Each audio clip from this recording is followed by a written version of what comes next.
आज के इस विश्लेषण में हम एक बेहद दिलचस्प ऐतिहासिक घटना की गहराई में जाने वाले हैं।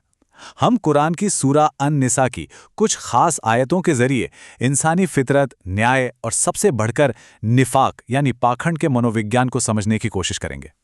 तो चलिए बिना किसी देरी के शुरू करते हैं। आइए सबसे पहले बात करते हैं भाग 1 की, एक ऐतिहासिक विवाद। मदीना के इतिहास में एक ऐसा वाकया दर्ज है जो आज भी हमें बहुत कुछ सोचने पर मजबूर कर देता है।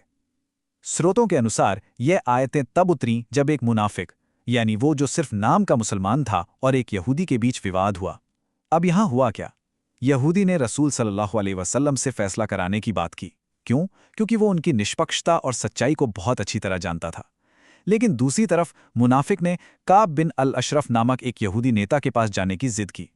उसे अच्छी तरह उम्मीद थी कि वह रिश्वत देकर या पक्षपात के जरिए अपने हक में फैसला करवा लेगा। जरा इस विडंबना को देखिए। एक गैर मुस्लिम व्यक्ति ईश्वरीय और निष्पक्ष न्याय चाहता है, जबकि एक नाम मात्र का मुस्लिम अपने स्वार्थ के लिए निष्पक्षता से बचना चाहता है। यह हमें ले आता है भाग 2 पर, निफाक का असल अर्थ। अब देखिए, ये निफाक शब्द आखिर आया कहाँ से? दरअसल इसकी जड़ें अरबी के शब्द नफाका से जुड़ी हैं। नफाका एक खास तरह के जंगली चूहे के बिल को कहते हैं।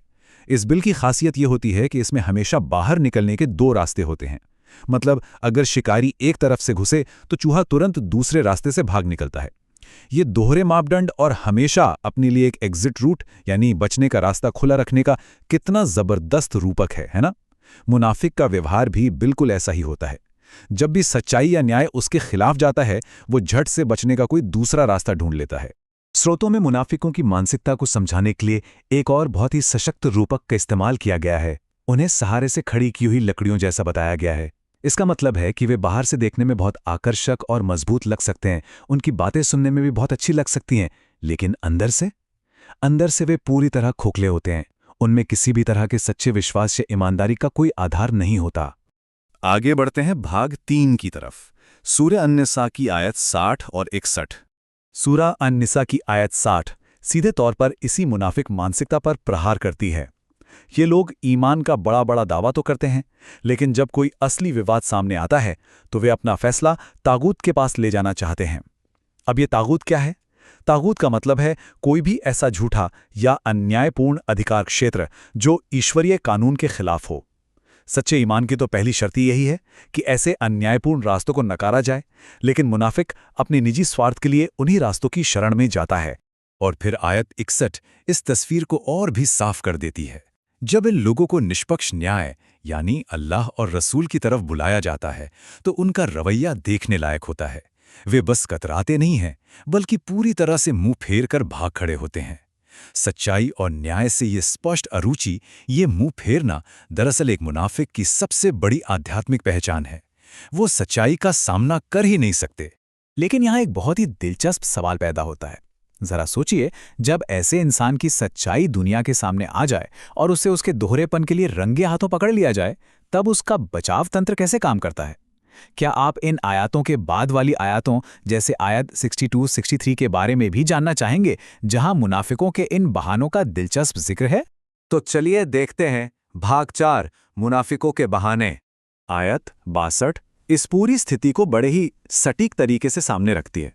जब मुनाफिक अपने ही किए गए गलत कामों की वजह से किसी मुसीबत में फंस जाते हैं या उनकी चोरी पकड़ी जाती है, तो क्या वो अपनी गलती मानते हैं? बिल्कुल नहीं। इसके बजाय वे तुरंत अल्लाह की झूठी कस्में खाने लगते हैं।